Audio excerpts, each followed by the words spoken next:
Welcome to Garage Sales Unhinged. where the characters are as quirky as the finds. I'm Julie. And I'm Jake. Join us as we dive into the wild world of garage sales, yard sales, estate sales, and anywhere secondhand sales are happening. From bizarre bargains to hilarious haggles. You won't believe the stories we've got lined up. Let's get unhinged. Hey, Julie, late night TV. I don't know if there's such a thing as late night TV as much anymore. You know? If there is, I wouldn't know because I look at my phone at night. You joke, but like that's what it is for a lot of people. Yeah. I mean, right now, I get it. It's a 24-hour cycle, whether it's news or entertainment. You can stream whatever, whenever. The idea of programmatic stuff isn't what it used to be. I mean, I miss the nightly sign off for broadcast television. Yeah. What was it? It was like I remember it was the American flag waving and the planes flying across the screen, and then it went straight to static. Yeah, you get the bald eagle. You get all these patriotic imagery for some reason. Do you think kids these days even know what static sounds like? No, they don't. They don't know what dial-up sounds like, right? Oh my! I'm sure there's dial-up and like EDM house music now. Yeah, you're right. Yeah, it is kind of Brazilian trap music.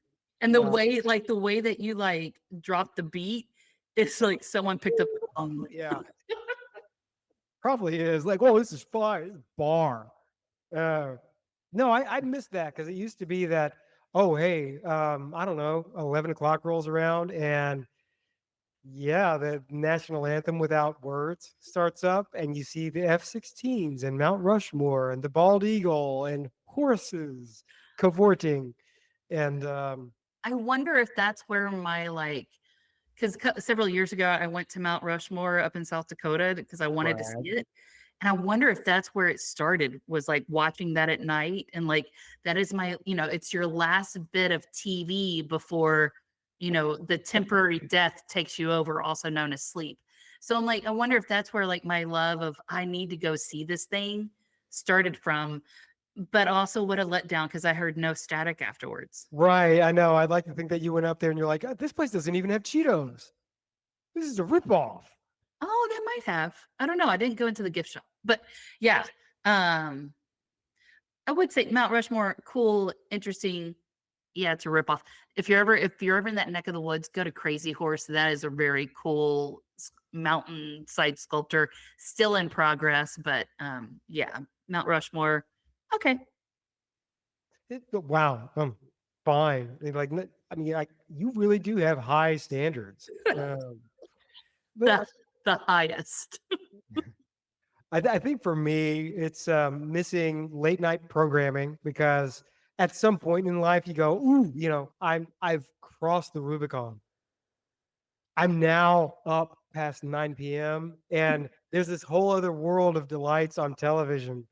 There's the talk show, David Letterman top 10 lists and all the other stuff. Okay, you brought up the top 10 list, and I was thinking about that the other day, that no one does the top 10 list anymore. And I remember watching some of those, and they were so funny. And I don't know if it was how David delivered it. We're on a first name basis, Dave, whatever. Yeah, you call him Dave. That's fine. Yeah. I don't know if it was how he delivered it, because it was kind of like dry wit humor. But some of those lists were pretty freaking good. I owned several book collections of top 10 lists. So, I had a lot of friends. But no, there was something, there was kind of a communal aspect. The fact that there was no more TV to watch, for one, kind of put a nice bookend on your kind of media consumption. And now it's time to go to bed, if you have no other choice but to watch TV. But it was that everyone had to stop at that point. It was like TV dad was like, all right, time to turn in to America. And that was really nice. We were all in the same boat. And that I don't know, it was a sense of community. Everybody had a shared experience. Everyone had a shared curfew. That's what it was. It was TV curfew. But also, like, my heart goes out to the people that struggled with insomnia, because I'm like, what did you do? Read a book? Like, Gross. did you quilt? Like, what did you do? Yeah, Poindexter. You think you're better than me? Reading a book? Come here. Let me see that. Come here. But no, late night TV for me meant, yeah, David Letterman. Sometimes you watch MTV when they would play music videos. Oh, those were the best. And oh gosh, I'm trying to think what else. There was like weird stuff. You'd watch um Deep Space Nine and things like that that would come on late. I still remember Johnny Carson doing his late show and him doing Mhm. the what was it? The like the mind like the he could read the envelope through the or he could read the letter through the envelope type Big thing. Creston or something like that. Yeah. Yeah. Yeah. Um Also like Jack Hanna coming on the David Letterman show with all of his animals and just Oh, it was great. people getting yeah, it was good times. It was simpler times. But I mentioned all of that because I think of Larry King, and I understand Larry King is not late night, but I associate him with late night because of the format, because it's a sit down conversation between two old people who, at the time I go, all that stuff kind of seemed, you know, the sit down portions of those shows where they talk about whatever and promote whatever, that all seemed, it felt like I was a kid in a room with adults and no one was mad that I wasn't sitting at the kids' table. Okay, now I know what we're talking about today. Did you buy it? I did not. Oh, okay. Yeah. Sh- So no, the the Well, the now is this sale going on? I know I'm no, jumping ahead. sorry, you are jumping ahead. You're ruining it. So I'm talking about Larry King because uh uh, spoilers for anybody that didn't know, Larry King passed away not too long ago. And a moment, Pour a one out for moment, Larry. please. Let's Pour pour one one out out. for Larry. Big Yeah, 40 ounces. We're pouring them out. that's right. 40 ounces of California orange juice. But he passed away and his estate went up for auction. And it's really interesting. Like, again, that's one of these levelers, man. It comes for us all. And whether you're, Joe Schmo or a celebrity, you got a lot of stuff and it's got to go places. So Larry King's estate had an auction. It was held by Julian's, the auction house. It had a great big website about it. It closed yesterday, actually. So if you're listening to this and you want to get in on that sweet King action, you missed out. Oh, no. Yeah.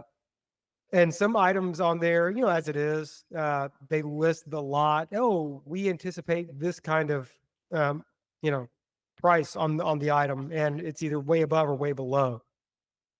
So it was cool Sorry. to look through. Sorry, I just went to Julian's auction house to see like what they have coming up. They have a fine art from the Playboy archive. You Okay. can buy one of Hugh Hefner's white captain hats. No. The current bid is $450. Yeah. Great. Yeah, I feel like I can find that at Spirit Halloween right now for like $4.50. So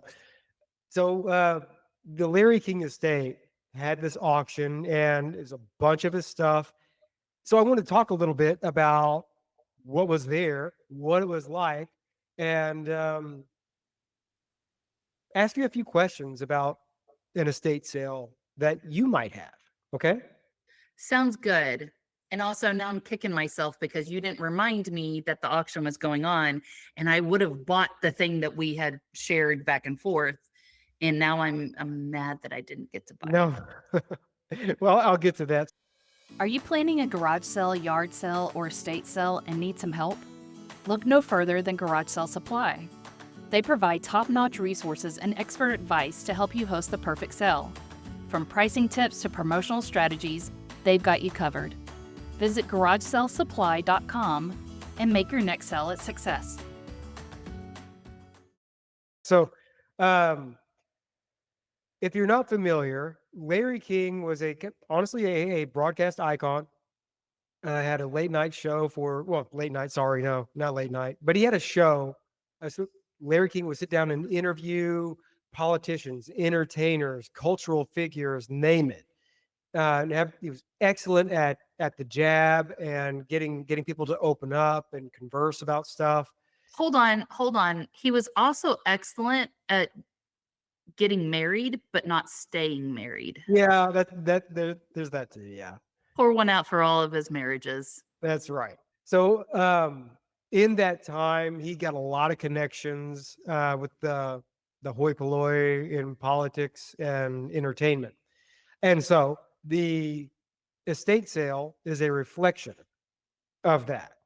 So some of what I came across there, a absolute metric ton of broadcast and media awards. If you wanted to purchase one of Larry King's broadcast awards, you could. If you wanted to purchase any of the community awards he got a key, I think, from the city of San Francisco or San Bernardino or something like that. The mayor, like one of those things where the mayor hands you the key Yeah. and he's But like, this unlocks our secret room of chocolates. And so you could get that. if I knew that I could have bought well, I feel like they all buy them, right? Or meh, awards, meh. But like, if I could have bought a broadcast award, I would have shown it off, like in a like a video call, and be like, "Oh yeah, it's just my Emmy. It's just Yeah, my you, time Emmy." Like, yeah, you have it far enough back that no one can read the name on the Zoom call. And you're like, oh yeah, yes. meh. And then you got 3 more contracts. Yeah. And I would totally make up a whole story of like, well, I was a child actor and like it's like, well, I don't know what you're in. I'm like, yeah, it was a small bit soap opera piece. I was a Not a child bad actor. idea. Honestly, you could go do that right now. Just go buy a few cheap bowling trophies from the pawn shop and set them far enough back. And you're like, oh, those? Well, that's when I saved a lot of puppies from a fire. I mean, for the jerks that are listening to this podcast that want to catfish people, we are giving you gold. Make it Mhm, happen. And also like mhm. buy the real award. Don't do what Jake just mentioned of go to like a pawn shop and buy a trophy there. Buy the real thing because I want to see it. I want to I want to hold a broadcast award. I want to hold actually I would love to hold an Oscar. That would be fun. Appropriately, right? Potato potato. Mm. I do like the idea of trying to pass off something like that is clearly a bowling trophy for like a Nobel Peace Prize. Like, oh yeah, that's my, the Nobel Committee gave me that for Also, bowling really great. since that award is a medallion, it's gonna be Right, really exactly. fun. Yeah. Sorry, I was just looking up my favorite tool to do research for this podcast, which is Wikipedia. And Larry was married. Wow, you're on first name basis with Larry too. Oh yeah, Wow. we go way back. He had 7 spouses and he was married 8 times Wow. because one of those spouses he had divorced and then remarried after another failed. I don't want to say failed. We don't know what happened, Yeah. but after another marriage ended, he went back to a previous spouse. So, man, what a life that dude lived. It was a life full of hair gel, spouses, and suspenders, some of which you could buy at the estate sale. Well, and also, Larry only had 5 kids from 7 women. Wow. Yeah, I Wow. know. Now, I'm sure later in life it may not have been possible, but who knows? Hey, that's for a different podcast show. It's not for any podcast. Let's not even. So yeah, a bunch of his broadcast awards, a bunch of signed celebrity stuff. Fun. He was a huge fan of the Dodgers when they were in Brooklyn. So there was a bunch of baseball memorabilia, signed stuff. Mm. I think a baseball bat with 1 billion signatures on it. A lot of Sinatra stuff. I did see that. That was pretty Yeah, cool. pretty cool stuff. A lot of Beatles stuff. Essentially, a lot of boomer stuff. A lot of stuff you would expect somebody with that was well-to-do and had means to collect a lot of things that were significant to that generation. He totally had them, and you could have got them. Where were you? I'm disappointed. I was at a conference and I was busy and I forgot that the auction was going on, but I would have swooped in and bought one of Larry King's items. Well, Julie, you're off the hook. I get it. You're a busy gal. You got to meet with David. You got to meet with Larry. I'm more disappointed in our listeners. Oh, Like, true. Like, what were what they? were you? Shame on you. Yeah. Yeah. They screwed up. So one of the cooler, unexpected things in the auction was a shooting script for Shrek 2. Shrek the sequel. Okay. Shrek Harder. No. Too Shrek Too Furious. don't, don't say Shrek harder ever again in my life. Yeah. I had to look it up. I forgot. I was like, oh yeah, Larry King had a cameo in Shrek 2. What did he do in that movie? He was I think the credit is listed as the ugly stepsister. It was just one of the bit parts. It was a cross-dressing role. Like the character was a cross-dressing. It was somebody that presented as male but dressed as female, like had Larry King's voice, and so it was funny. But Sorry, I was just thinking, like, I would love to be a voice actor. Like, I would love it. Like, oh my gosh, I wouldn't have to brush my teeth and I still get paid. This is great. Also, I'm probably going to need good dental insurance anyway. But like, I'm laughing to myself of going, if I could be a voice actor and my only line is just to breathe heavy. I'm like, can I get my SAG card now? I'm like, yeah. I was in all these episodes and I was just breathing heavy. The fun thing for me when I came across that item in the estate sales, I was surprised, like, why is this here? Researched it, realized, okay, he was involved in Shrek 2. And that kind of disappointed me because I'd like to think there's a reality in which Larry King just loved the movie, Shrek 2, enough to have acquired a shooting script version of it. I was like, oh, that'd be so great. I'd love that for him and all of us. I also would imagine like it's Larry King, pretty much whatever he asked for, like, hey, just make him happy, give it to him. Like we want him in the movie, we want like him in that. And I feel like if he was like, yeah, I'm gonna need a script to take with me, and I'm gonna need my own trailer. Like he probably has like 2 sentences in the whole thing. Yeah. And I'm gonna need a car to pick me up, to take me there and to the studio and take me back. And it has to be a Cadillac Escalade. Like, Yeah. and they're probably the studio be like, yes, Larry, whatever you need. And I need 2 wives. Make it 3 wives at different points in time. 2 wives and 1.5 children. So yeah, you could also buy a lot of his suspenders. I was really tempted to do that. Slick back my hair for our recording, not tell you about any of this, and just show up, and say, guess who I am? And you go, a pervert. And I go, maybe. If you wore suspend, okay. I have seen some gentlemen wear suspenders and a belt. Yeah. Why? It's I don't know. Maybe it's an emotional thing. Maybe they just need the extra support from an emotional aspect. Anything but therapy is the point. Says one man to the rest of the male population, go to therapy. I feel Do like that. not wear Yeah, both the belt and the suspenders. that should be the name of the next big testosterone boosting supplement. Is anything but therapy. You know how many women would be buying it for the men in their lives? Oh yeah, for sure. Yeah. But yeah, like part of it's going for people that don't know, suspenders help keep your pants up. A belt helps keep your pants up. If you're wearing suspenders, you don't need a belt. Right. And if you're wearing a belt and need suspenders, you have the wrong size pants. Like this is anyway. Yeah. I see those people and I'm going, well, and I look at that and you're right. Like, oh, okay, so that is their binky, that's their blanket, that's their, Yeah. I need all the support in case baby go boom and my pants fall down. That's right. I need my clothes to give me a hug.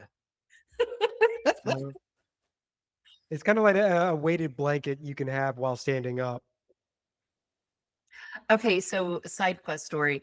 One year for Christmas, mom was asking me what I wanted for Christmas, and I said, I really want a weighted blanket. And so our loving mother gave me a weighted blanket, and she thought the heavier it was, the better quality it is. Okay. Okay. I have a 20-pound weighted blanket. Hell yeah. So if you ever want to feel like you're suffocating at night, get you a 20-pound weighted blanket. Yeah. And of course, we live in Texas, so I get to use it for 2 nights of the year. We call this your sleep paralysis practice blanket. I mean, honestly, it's pretty good. Like, Yeah. you want to be snug as a bug in a rug, you put that thing on you, you ain't going anywhere. For me, going through the estate sale, the crown jewel. So we've talked about the stuff you might expect if you really think about who Larry King was and who he had connections with. Yeah, man, all the stuff you would expect was there. The unexpected thing for me was, yeah, Shrek 2, cool. But for me, the thing I was really tempted to get, the thing that Julie alluded to earlier, was a portrait of Larry King made from thousands and thousands of jelly beans. I was so upset that I didn't get it. Yeah, it was done really well. Spot on. I mean, if you look up, honestly, if you image search Larry King, it's probably one of the first images that comes up. He's in his trademark button-up shirt and suspenders. He's got a old-fashioned microphone in front of him. He's got the slick back hair with the receding hairline, and he's smirking and talking, all in jelly bean format.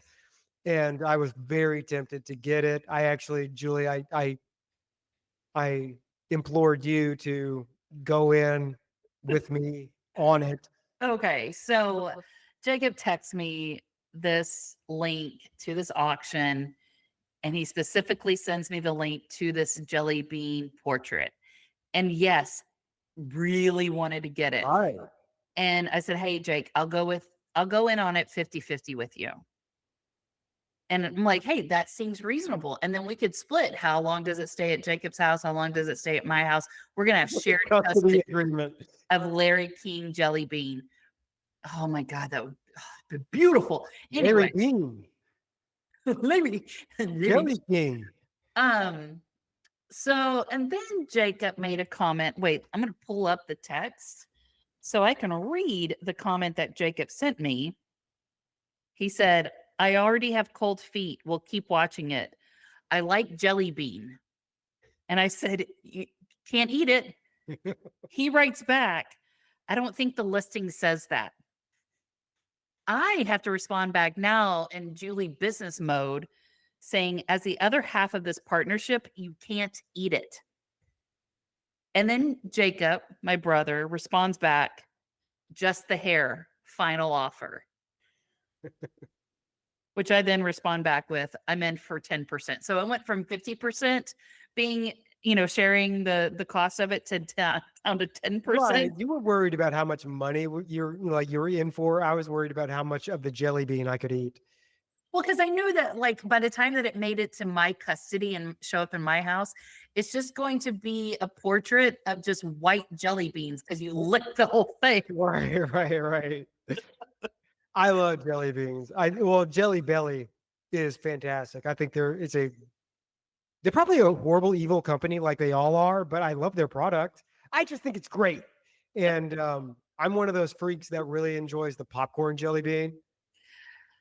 Okay, so I don't like jelly beans because I don't like candy that sticks to my teeth. And I eat jelly bean, it's jelly. It's gonna stick to your teeth. Does. Yes. And I like the popcorn flavor. I don't like the sticking to my teeth. It's a sensation thing. No, thank you, sir. I got it. I don't know. I remember the first time I had one of those. My mind was completely blown because I couldn't taste the popcorn, but I could smell it. And I had like my third eye opened, and I realized like there were actually 5 senses, and it was pretty special. I love that you put this jelly bean in your mouth like you're Neo in the Matrix, Right. and all your chakras aligned and your third eye opened, and you're like, this is what life is about. That would be a great commercial, is to eat a jelly bean and go, I know Kung Fu. That'd be great. And you actually know Kung Fu. Yeah. Right. It's Kung Fu flavored jelly bean. But it was fun to look through that. It's a peek inside Larry King's life, not complete, but a peek. And you get a feel for what all he was into. If I'd really watched the show or kept up with Larry King, it probably wouldn't have been a big mystery that he was a Brooklyn Dodgers fan. Right. Because given the prevalence of those items, yeah, clearly he was. So it's a peek, not a complete picture, and it was interesting. And that led me to wonder, hey, if somebody were to have an estate sale tomorrow, what peak of life might somebody get into you? So that's the question I'd have for you, Julie, is that let's say you, pick it tomorrow. You're on one of your lascivious jet setting trips, and the plane is experiencing some issue, and it goes down in the ocean, and you survive that. You're floating in the ocean, and then something comes up from beneath you and sucks you down into the Jacob, ocean, and it Jacob, pulls you through and Jacob. shoots you out. What? No. I'm getting on a plane on Saturday. Do not do Oh, this. so sorry. I'm sorry. I'm sorry. Let's say you choke on a bologna sandwich and a la Mama Cass, and your estate sale has to be planned with the stuff you currently have. What impression might people get from you? For me, I looked at the Larry King estate sale and went, wow, he was way into Sinatra. He was way into this baseball team. He knew a lot of celebrities because he's got their signatures and letters from them and stuff. He was very accomplished professionally. He got all these awards. The dude loves suspenders. What might somebody take from you? What were the bullet points they might get about Julie for the Julian's posted estate sale of Julie? Okay. I feel like people would be like, okay, this lady traveled a lot, but she didn't spend a lot of money. So I tend to bring back little items that will fit on my we have 2 bookcases in our formal living room. And I like to bring little things from our travels to put on that bookcase. So little figurines that are, the culture of that city, or maybe a painting or something like that. But I'm not breaking the bank on it. The most expensive thing I have up there is a piece of Murano blown glass from Italy that we got on our honeymoon. And I still remember very clearly whenever we were picking out the piece, it probably weighs 40, 50 pounds. It's very heavy. Yeah. And I remember looking at my husband and going, oh my gosh, this is heavy. This could be a murder weapon while we were on our honeymoon. And so he's looking at me going, oh my gosh, I made a bad decision because she's thinking about murdering me. I'm like, I'm not thinking about it, but I have a weapon if I should need it. So the other thing with estate sales, you have to have something of value. I'm very much a minimalist, so I don't have a lot of stuff. And even like in my closet doesn't have a lot of clothes. So I don't think any estate sale company would actually want to sell my stuff. Like, I don't have anything that would be like, oh, wow, this is a collector's item. It's $10,000, because estate sale companies also have to make money, right? Sure. Right. In my office, I actually have a painting that was done by the French chef Jacques Pepin. And, I spent a few $100s on it. He was raising money for his cooking school during COVID. And I bought it because I love him as a chef, and it was a very pretty painting and I wanted it. But most of the things in my house, not that expensive. I like that item a lot in that when you talk about it, it sounds like you have a stutter. My painting, my painting. It's just Pepin. Yeah. Oh, you don't know how to speak French. What are you? Are you uncultured swine? Yeah. Doesn't So everybody you know how feel to like speak French? your estate sale wouldn't be, they would say, okay, this person traveled, and it seems like whatever lavishment they did wasn't in material form. Well, Yes, all of that is true, but also like, oh wow, this person traveled. Oh, she only did carry on. Yeah, The reason yeah. why I don't bring a lot of stuff back is I don't have room in my luggage for it. It's also like, uh, what a boring like estate sale because she's everything fits within a carry-on luggage. It's not that big. Right. Everything is smuggleable. I think they call you like you're the jet-setting cheapskate, which sounds like a ska band. I think if I had an estate sale, they'd say, "Wow, this person was clearly the heir to the sticky note fortune," and not because of it was clear that I had a lot of money, just that I had a lot of sticky notes all over the place.